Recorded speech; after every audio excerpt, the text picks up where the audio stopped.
बात आज सबसे बड़ी खबर की, और सबसे बड़ी खबर है कि क्या पाकिस्तान के कयामत की तारीख आ गई है। उससे पहले ही पाकिस्तान में धमाके शुरू हो गए।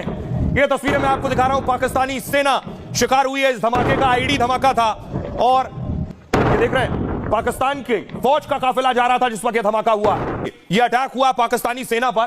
उसके बाद एक गाड़ी के तो परखच्चे उड़ गए, दूसरी गाड़ी आप देख रहे हैं बुलेट के निशान गाड़ी पर नजर आ रहे हैं।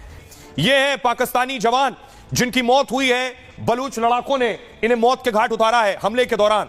ये जवान पाकिस्तानी सेना के हैं और इन जवानों को देख रहे हैं आप, ये सारे जवान उस जगह पर, ये कलट ऑपरेशन था जिसमें पाकिस्तानी जवान ढेर हो गए। युद्ध की तैयारी 244 जिलों में हो गई है। देश के 244 जिलों में युद्ध का सायरन बज गया है। पूरी तैयारी भारत ने कर ली है। तो हर राज्य ने अपने स्तर पर तैयारियां की हैं। आपको बताता हूं आपके राज्य में कल क्या होने वाला है। हर स्टेट की अपनी क्या प्रिपरेशन है, मॉक ड्रिल कौन कैसे होगा, कब होगा, किस वक्त होगा। सबसे पहले उत्तर प्रदेश देखिए। देश के सबसे बड़े राज्य के 19 जिलों में मॉक ड्रिल होगी। लखनऊ, प्रयागराज से वाराणसी, गोरखपुर तक में ड्रिल होगी। यूपी पाकिस्तान बॉर्डर से जुड़ा नहीं है लेकिन संवेदनशील जरूर है। उत्तर प्रदेश में आईआईटी, आईएम जैसे संस्थान और कई बड़े मंदिर हैं। ताजमहल और राम मंदिर तो दुनिया भर में मशहूर है। लखनऊ, बरेली और हिंडन में आर्मी एयरबेस भी है, इसलिए यूपी के कई शहर दुश्मन का टारगेट हो सकते हैं। इसी को ध्यान में रखते हुए यूपी में कड़ी तैयारी की गई है। यूपी की सुरक्षा और जंगी तैयारी का जायजा खुद मुख्यमंत्री ले रहे हैं। जम्मू कश्मीर, पहलगाम हमले के बाद पूरे जम्मू कश्मीर में हाई अलर्ट है। गृह मंत्री से लेकर सेना प्रमुख तक ने तैयारियों का जायजा लिया। कश्मीर में सेना और आम लोगों को सतर्क रहने को कहा गया है। कल एक साथ जम्मू कश्मीर की 20 जगहों पर ड्रिल होगी।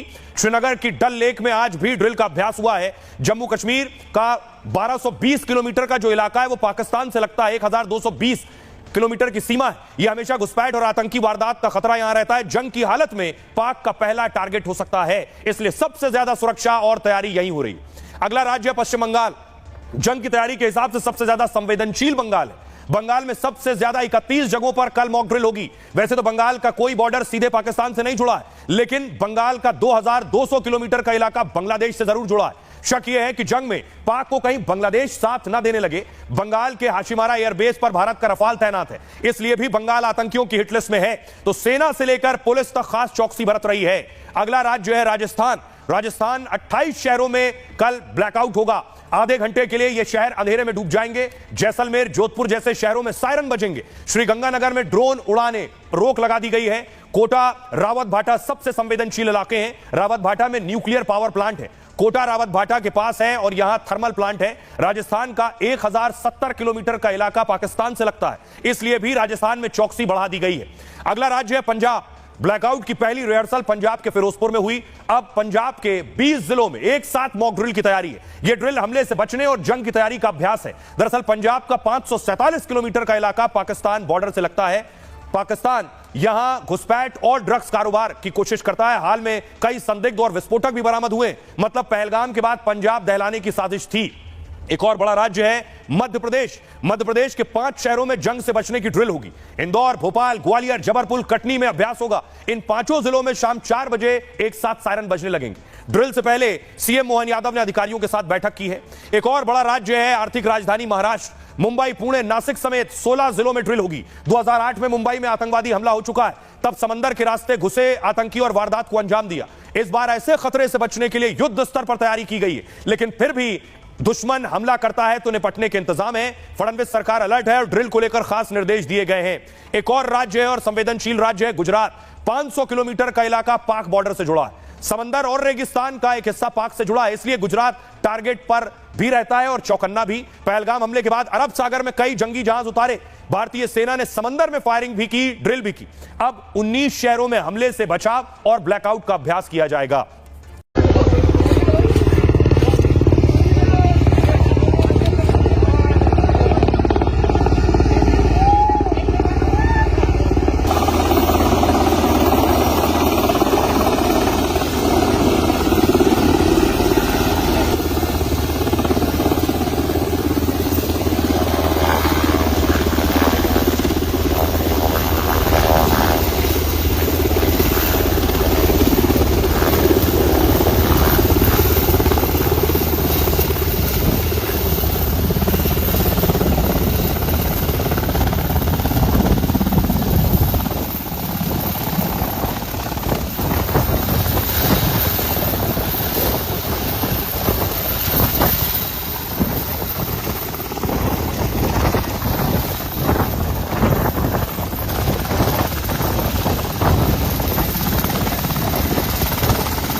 श्रीनगर की तस्वीर मैं आपको दिखा रहा हूं। ये मिलिट्री ट्रक जो आपको नजर आ रहे हैं श्रीनगर की सड़कों पर।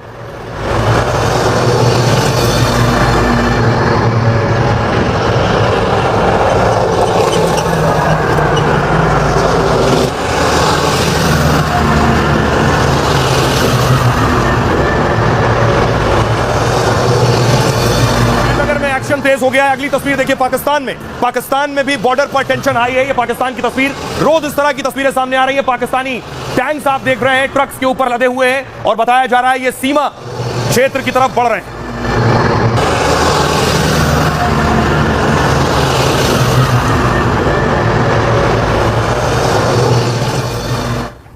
भारत की तस्वीर एक और आप देख रहे हैं, रियासी की तस्वीर है। रियासी में भी मूवमेंट बहुत ज्यादा हो रहा है, हलचल बढ़ गई है। दोनों ही तरफ सीमा पर एक्शन नजर आ रहा है।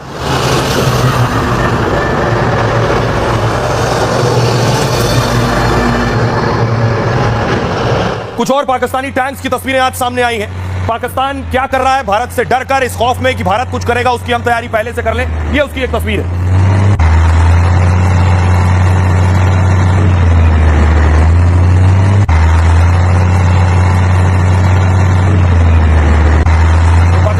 बताए जा रहे हैं और इन टैंक्स को बड़े ट्रक्स और ट्रॉले पर लादा जा रहा है। दूसरी तरफ ये बॉर्डर की तस्वीर मैं आपको दिखा रहा था, पाकिस्तान के अंदर पानी को लेकर बवाल शुरू हो गया। ये पाकिस्तान में खबर है कि कराची में पानी के मुद्दे पर लड़ाई हो गई है। भारत ने जल संधि स्थगित की है।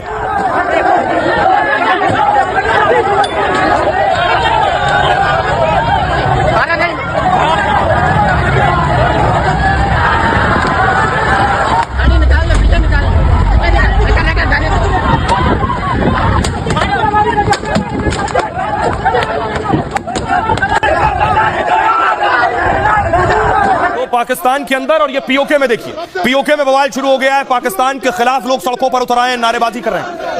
कब्जे पे कब्जा, जुल्म के ज़ाबिते, कब्जे पे कब्जा, जुल्म के ज़ाबिते, कब्जे पे कब्जा, जुल्म के। दूसरी तरफ पाकिस्तान को डर सता रहा है।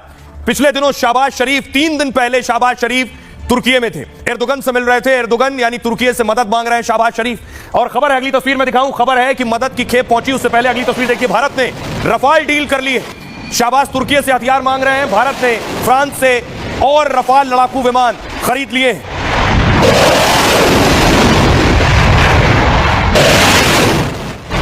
और जो हालात बने हुए हैं, इस हालात में दुनिया दो फाड़ नजर आ रही है।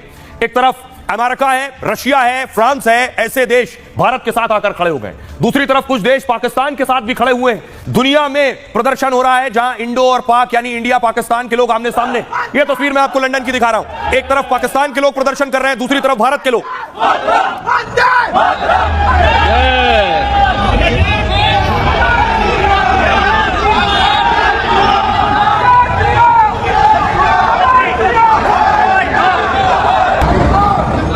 आप देख रहे हैं भारतीय रोड के एक तरफ प्रदर्शन कर रहे हैं, रोड के दूसरी तरफ पाकिस्तानी प्रदर्शन कर रहे हैं। लंदन की तस्वीर आप देख रहे हैं।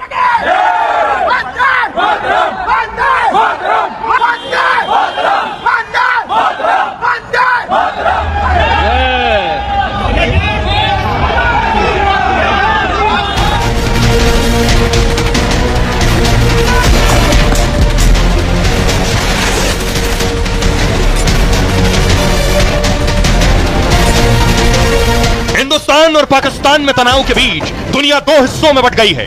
दुनिया के बड़े बड़े देश मोदी के साथ आकर खड़े हो गए हैं और एयर स्ट्राइक, सर्जिकल स्ट्राइक या ड्रोन हमले के डर ने पाकिस्तान की नींद उड़ा रखी है। दुनिया मोदी के साथ है तो चीन के बाद पाकिस्तान ने अपने यार तुर्की से भी मदद की खेप मांग ली है। तो भारत ने फ्रांस से रफाल की बड़ी डील कर ली है जिसने पाकिस्तान के होश उड़ा दिए हैं। पाक आर्मी चीफ मुनीर पाकिस्तान से गायब हो गए हैं। ट्रंप से लेकर पुतिन और नेतन्याहू भारत के समर्थन में हैं। तो पाकिस्तान अपने 3 यार के साथ जंग में कूदने की तैयारी में है।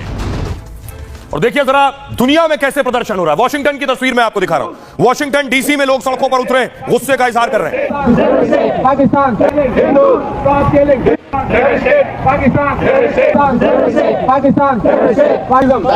Islamic terrorism. दूसरी तस्वीर जर्मनी की मैं आपको दिखा रहा हूं। जर्मनी में भी लोग सड़कों पर उतरे, प्रदर्शन कर रहे हैं, पाकिस्तान के खिलाफ नारेबाजी कर रहे हैं।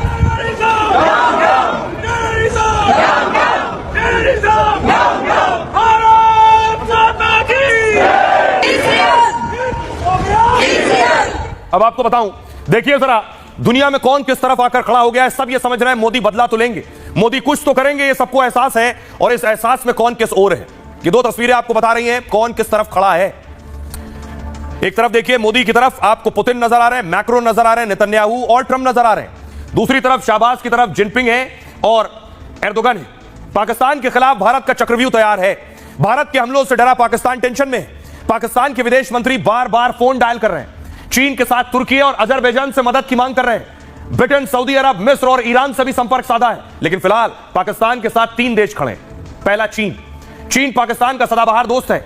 भारत के हमलों से चीन को भी नुकसान की आशंका है। चीन ने पाकिस्तान में अरबों डॉलर का निवेश कर रखा है। युद्ध की स्थिति में भारत के बनाए, चीन के बनाए बंदरगाह उसके लिए बड़ा काम करेंगे। ऐसे में चीन अपने दोस्त पाकिस्तान के साथ खड़ा है। दूसरी तरफ है एर्दोगन। मुस्लिम देश तुर्की भी पाक से यारी निभा रहा है। कश्मीर मुद्दे पर एर्दोगन खुलेआम पाक का समर्थन करते हैं। यूएन में तुर्की ने पाक के पक्ष में कश्मीर का मुद्दा उठाया था। तुर्की पाकिस्तान को हथियार की सप्लाई भी करता है। अगला देश है अजरबैजान। पाकिस्तान और अजरबैजान के बीच सैन्य सहयोग हाल में बढ़ गया है। दोनों देश आर्म्स डील के साथ साथ सैन्य अभ्यास भी साथ में करते हैं। आर्मेनिया के खिलाफ युद्ध में तुर्की पाक उसको समर्थन देते थे। ऐसे में पाकिस्तान इस जंग में इस तिकड़ी के साथ मैदान में है। अब दूसरी तरफ भारत है, लेकिन इन तीनों देशों के अलावा बाकी देश भारत के साथ खड़े हैं। अमेरिका से लेकर रूस तक और फ्रांस से ब्रिटेन तक भारत के साथ है। इजराइल ने हमले के बाद भारत को खुला समर्थन दिया है। इजराइल ने खुद इस हमले की तुलना हमास के हमले से की थी। इजराइल से जंग में हर संभव मदद का भरोसा इजराइल ने दिया है। अमेरिकी राष्ट्रपति ट्रंप ने हमले की निंदा की। साथ ही अमेरिका ने भारत को हर संभव मदद की पेशकश की। अमेरिका से तनातनी के बीच भारत ने रूस का साथ नहीं छोड़ा था। ऐसे में भारत का पुराना यार रूस जंग के हालात में भी भारत के साथ खड़ा है। मोदी की दुनिया के इन तमाम नेताओं से केमिस्ट्री भी शानदार है। और पिछले कुछ वक्त में आप देखेंगे तो प्रधानमंत्री नरेंद्र मोदी की इन सभी नेताओं से बातचीत भी हुई है। तो जरा सुनिए आखिर क्या भारत पाकिस्तान से बड़ा बदला लेने की तैयारी में है और इन सारे देशों का ऐसी स्थिति में क्या रोल, क्या भूमिका होने वाली है। सुनिए कर्नल शैलेंद्र क्या कह रहे हैं। मैं ये जरूर जिम्मेदारी लेकर कह सकता हूं कि इंडिया कुछ बड़ा बदला जरूर लेगा। बदला के बजाय हो सकता है एक बड़ा एक्शन हो, एक कंटिन्यूअस एक्शन हो, लेकिन जो भी कुछ होगा एक बहुत बड़ा होने वाला है जो दुनिया देखेगी। और शायद मुझे लगता है दुनिया उसका इंतजार भी कर रही है। पाकिस्तान तो खैर घबराया हुआ है, एक मेंटल पैरालिसिस से गुजर रहा है, लेकिन अगर मोटे मोटे तौर पर देखा जाए तो वो डिपेंड कर रहा है कि बड़े देश शायद इसके बीच में इंटरफेयर करेंगे। अगर हिस्टोरिकली देखा जाए तो सबसे बड़ा देश जो पाकिस्तान के फेवर में उतरता था वो है यूएस, जो आज क्लैरिटी के साथ उसके साथ नहीं दिखेगा। फिर भी अगर किसी तरह का न्यूक्लियर ऑप्शन पाकिस्तान करता है तो उसमें जरूर आप देखेंगे कि यूएस का इन्वॉल्वमेंट जरूर होगा, जहां वो उसको रोकना चाहेगा। चीन मुझे नहीं लगता कि सिवाय एक कर्सरी रोल के पाकिस्तान के साथ कुछ और करेगा। फाइनेंशियल सपोर्ट दे देगा, इक्विपमेंट सपोर्ट दे देगा, बट उसके साथ लड़ाई में उतरने का सवाल ही नहीं उठता। कि देश, अगर कोई भी देश इस समय इसमें कोई रोल अदा इसलिए नहीं करेगा क्योंकि यहाँ सवाल टेररिज्म का है। जो भी पाकिस्तान के साथ खड़ा होगा वो एक्सपोज होगा कि वो टेररिज्म के साथ खड़ा हो रहा है, क्योंकि इंडिया की लड़ाई पाकिस्तान से नहीं है, अवाम से नहीं है, टेररिज्म के साथ है। अब देखिए जरा आखिर दुनिया 2 हिस्सों में बट गई है और शहबाज शरीफ ने तुर्की की तरफ हाथ बढ़ाया है। खबर यह है कि तुर्की मदद कर रहा है पाकिस्तान की। शहबाज शरीफ पिछले दिनों तुर्की गए थे एर्दोगन से मिलने और ठीक उसी दिन जिस दिन हमला हुआ है उसी दिन शहबाज शरीफ तुर्की में थे और एर्दोगन से मिल रहे थे। अब उनको एर्दोगन का सहारा है कि तुर्की मदद करेगा। भारत को, पाकिस्तान को भारत से हमले का डर सता रहा है। ऐसे में उसने दोस्त तुर्की से मदद की मांग की है। तुर्की का C-130 मिलिट्री ट्रांसपोर्ट एयरक्राफ्ट पाक पहुंचा है।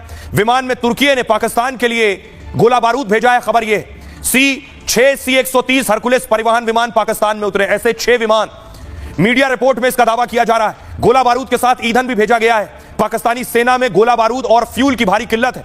ऐसे में पाकिस्तानी सेना लंबा युद्ध लड़ने में सक्षम नहीं है। पाकिस्तान की मांग पर तुर्की ने तुरंत मदद की खेप भेजी है और भारत के हमलों के बाद जवाबी कार्रवाई की तैयारी है। पहलगाम हमले के दिन शहबाज शरीफ तुर्की दौरे पर थे। राष्ट्रपति एर्दोगन से हंस हंस कर गले मिल रहे थे। तुर्की ने पाकिस्तान को TB2 बैरक्तार ड्रोन मुहैया कराए हैं। इसे पाकिस्तान ने भारत सीमा के करीब तैनात किया है। हालांकि तुर्की ने पाक को मदद की खेप भेजने से इनकार कर दिया है। कोई भी मुल्क आखिर क्यों इसके लिए तैयार होगा, लेकिन भारत में अब विरोध हो रहा है कि पाकिस्तान को जवाब दो। यह अहमदाबाद की तस्वीरें मैं आपको दिखा रहा हूं। भारत की सड़कों पर, गलियों में, चौराहों पर प्रदर्शन हो रहा है, पाकिस्तान को जवाब दो। पाकिस्तान बेशक कितनी तैयारियां क्यों ना कर रहा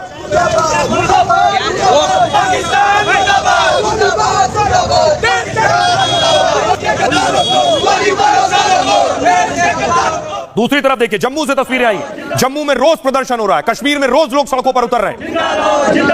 आफत सईद मसूद अजहर को सईद मसूद अजहर को जिंदा लाओ, जिंदा लाओ, जिंदा लाओ, जिंदा लाओ, अजहर को जिंदा लाओ, जिंदा लाओ, जिंदा लाओ, जिंदा लाओ, जिंदा लाओ, जिंदा लाओ। इस बार उन्होंने कहा मिट्टी कि पाकिस्तान परमाणु धमकी बार बार दे रहा है, लेकिन भारत के पास परमाणु से कई हजार गुना शक्तिशाली बम मौजूद है। अब आपको भारत की ताकत दिखाता हूं। पाकिस्तान भारत के सामने कहीं नहीं टिकता है। भारत के पास ऐसा बम है जो परमाणु से ज्यादा ताकतवर। परमाणु बम को सबसे खतरनाक हथियार जरूर माना जाता है। पूरे इलाके में परमाणु बम से तबाही का खतरा होता है, यह सच है। 1945 में जापान के हिरोशिमा नागासाकी में परमाणु बम गिरा था। परमाणु धमाके से उस वक्त सोचिए 2 लाख से ज्यादा लोग मारे गए थे। पाकिस्तान इसी परमाणु बम की बार बार धमकी दे रहा है, लेकिन भारत के पास परमाणु बम से ज्यादा खतरनाक हथियार भी है। न्यूक्लियर बम से 1000 गुना ज्यादा खतरनाक हाइड्रोजन बम है।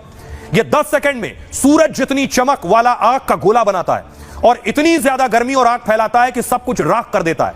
यह इलाके में इंसानों से लेकर पेड़ पौधे तक को तबाह कर सकता है। और सबसे पहले खतरनाक हाइड्रोजन बम अमेरिका ने तैयार किया था। रूस, चीन और भारत जैसे कुछ देशों के पास ही हाइड्रोजन बम है। भारत ने 1998 में जो 5 परमाणु परीक्षण किए थे, दावा किया जाता है कि उनमें से एक हाइड्रोजन बम भी था। इसका वजन कम होता है, मिसाइल फाइटर प्लेन से इसे दागा जा सकता है। इस्लामाबाद से लाहौर तक पूरा पाकिस्तान तबाह हो सकता है, जबकि पाकिस्तान के पास कोई भी हाइड्रोजन बम नहीं है। कि पाकिस्तान अपने परमाणु की धमकी दे रहा है, लेकिन क्या पाकिस्तान मौके पर परमाणु इस्तेमाल कर पाएगा? पाकिस्तान जिन परमाणु बम की बार बार धमकियां दे रहा है और ताकत होने की धौंस भी दिखा रहा है, उन परमाणु हथियारों पर अमेरिका कब्जा कर सकता है। मतलब पाकिस्तान के परमाणु बम लॉक हो सकते हैं।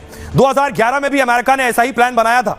जब पाकिस्तान ने आतंकी लादेन को पनाह दी थी, अमेरिका के कहने पर भी उसे ठिकाना नहीं बताया था कि लादेन कहां छिपा है, तब अमेरिका का पाक के परमाणु बम पर कब्जा कर लेने का प्लान था। पाक के परमाणु ठिकानों की लोकेशन मैपिंग कर ली गई थी कि कहां परमाणु हैं। तेजी से कब्जा करने के लिए ऑपरेशनल स्केच बनाए गए थे। परमाणु हथियारों को उड़ाने या निष्क्रिय करने की भी अमेरिका ने तैयारी कर ली थी।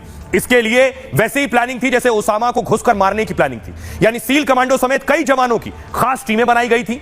जरूरत पड़ने पर वो घुसकर परमाणु प्लांट पर कब्जे की तैयारी में थे। मतलब पाक को पता चलने से पहले परमाणु बम छिन जाएंगे। दावा यह है कि अमेरिका में फिर से एक टीम ऐसी तैयारी में लगी हुई है, और क्योंकि अमेरिका का परमाणु बम पर कब्जे की खास नीति है, अगर पाकिस्तान में कट्टरपंथियों का सरकार सेना पर कब्जा होगा या फिर मुल्क के अंदर अराजकता जैसे हालात पैदा हो जाएंगे या पाकिस्तान भारत के खिलाफ परमाणु बम चलाने वाला होगा, तो अमेरिका पाक के परमाणु बम को कब्जे में ले सकता है, लॉक कर सकता है। दावा है कि सैटेलाइट से भी अमेरिका की खास तैयारी है। वो तकनीक से बिना उतरे भी परमाणु बम बेअसर कर सकता है, यानी पाक परमाणु बम होने पर भी इस्तेमाल नहीं कर पाएगा।